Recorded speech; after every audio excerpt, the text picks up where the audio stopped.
Hey everybody, hope you guys are all doing safe. So this is the brand new Huawei MateBook X Pro. So this is the 2021 edition of Huawei's flagship laptop. Now, I've been with this line since the beginning. I was actually in Berlin in 2017 when Huawei launched the very first Huawei MateBook X Pro.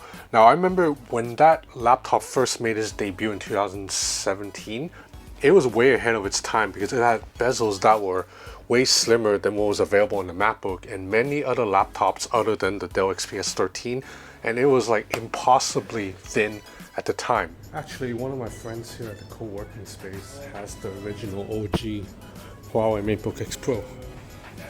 This is the original one with that old school Huawei logo. Since then, more bezel-less laptops have hit the market. Even Apple has managed to trim the bezels of its MacBook Pros a little bit. So the fact that Huawei has not really changed the overall look of its laptop that much in the last 2-3 years means that the MateBook X Pro in 2021 now no longer looks way better than all the other laptops out there. You can get a bezel screen like this in many other places. But anyway, let's go over the hardware first, starting with the screen. So this is a 13.9 inch LCD panel with a resolution of 3000 by 2000.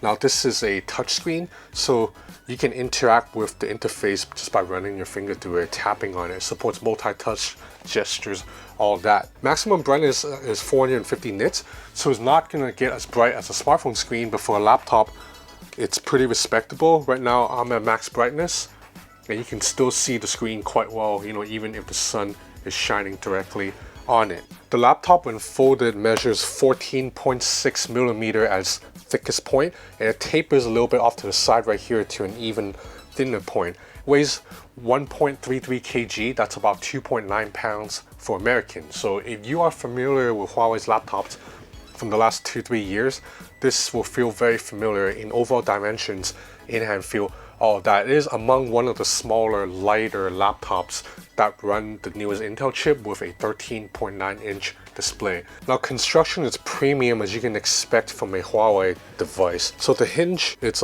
pretty sturdy. You see it stays firm even when you type on a laptop. The screen's not going to wobble. It doesn't open as wide as I like though. This is the maximum angle that it opens into, but should be enough for most people. It's just I've gotten used to using laptops that can open almost completely flat. Now in terms of ports, you have a headphone jack and 2 USB-C ports. Both of these ports, you know, transfer data and also powers the laptop. And on the right side of the device, you still have a USB-A. This is quite useful because the newer MacBooks don't have a USB-A at all, so you have to use a USB-C dongle if you have an older accessory. Now this keyboard is pretty evenly spaced, and there's relatively good travel at about 1 millimeter of travel. Now this keyboard, it's definitely one of the better keyboards on the market, especially if you've been using a MacBook Pro from 2017 to 2019 with those butterfly keyboards. Now the trackpad right here, I gotta admit, I have not been the biggest fan of Huawei's trackpads in years past because I find them a little bit jumpy compared to the MacBook Pro's trackpad. Like a lot of times when I'm just running my finger across to move the arrow, I'll accidentally trigger an accidental click when I did not intend to do that. I'm happy to report that that's been improved quite a lot with this new trackpad here. It has more friction as I run my finger across the screen, and also there's more haptic tactile feedback now because there's 8 piezoelectric sensors underneath the trackpad. So that means you can click at various points of the trackpad and get precise tactile haptic feedback. The accidental touch problem has not been entirely eliminated. I still come across it every now and then, just a lot better than previous Huawei trackpads. I would still say the MacBook Pro's trackpad is better than this trackpad. It's larger too. But for the most part, the trackpad's gonna be fine. It's just I'm picky with my trackpad because I do a lot of things and I'm quite finicky with my fingers.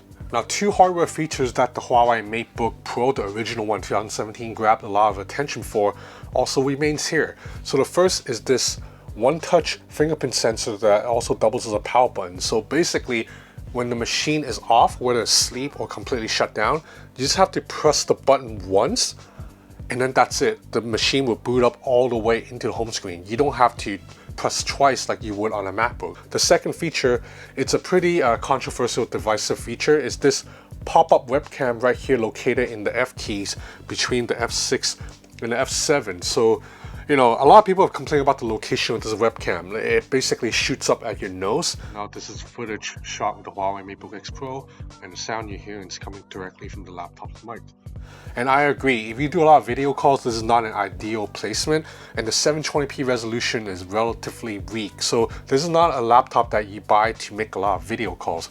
Huawei basically made the decision to sacrifice the webcam in order to give you a more bezel-less screen. So inside the MateBook X Pro is the usual spec bump that you'd expect from a Windows machine. So this machine's powered by an Intel Core i7. This is the 11th generation Tiger Lake chip. So it's not the most powerful processor around.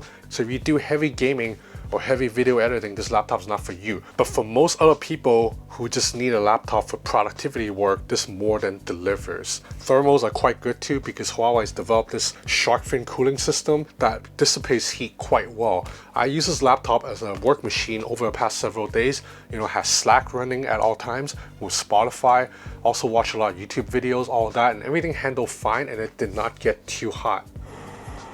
She's ours, Flint! She's ours! First, we get the buzzards off her back! Now, because this is a Huawei laptop, it has many of those useful features that's built into part of Huawei's ecosystem too.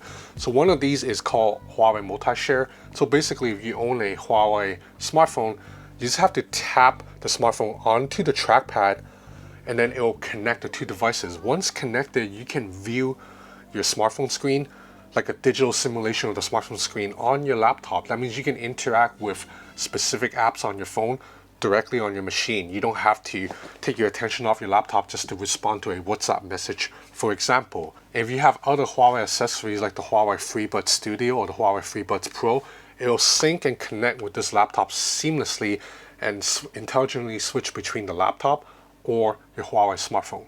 Now, in terms of battery life, there's a 56 watt-hour battery in here, so it's not the largest battery around, but I find that the machine can still last me about 7 to 8 hours of heavy use. This is heavy office productivity tasks. Now, the good news is the charging brick that comes with this laptop is relatively small. It's nowhere near as bulky as the charging bricks that you get from a MacBook or a Dell, and it charges the laptop relatively fast. You just need to plug in for about 30 minutes and you can add like 50% of juice. So overall, my impressions of the Huawei MateBook X Pro 2021 is very similar to the MateBook X Pro 2020 and 2019. If you have decided you don't want to use a Mac, you want to get a Windows machine, this is one of the best options out there because it's light, thin, more than powerful enough, and capable in most productivity tasks. The only thing you can't really use this for is work video calls. I mean, you could, it just doesn't look that professional. Huawei's selling this machine with 512 gigs of internal storage with 16 gigs of RAM, starting at €13.99. So that comes out to about 1,500 or 1,600 US dollars. And I think this price, it's fair. It's cheaper than what Dell charges for a similarly spec'd machine, and about on par with what Microsoft charges. So if you're using Huawei smartphones, then the Huawei MateBook X Pro makes sense to have that whole ecosystem. And of course, if you're a fan of Huawei products, but you've been annoyed with the US government's, sanctions based on zero to no evidence that have made Huawei smartphones very hard to use, the Huawei MateBook X Pro is one of the few remaining Huawei consumer electronic products that can still work completely unaffected by US government sanctions. Everything runs on this laptop perfectly fine. So anyway, that's about it for this hands-on of the Huawei MateBook X Pro 2020. I have a lot more videos coming up, so if you're interested, please subscribe to my channel or follow me on Instagram at Ben's Gadget Reviews. That's it for now. Thanks for watching.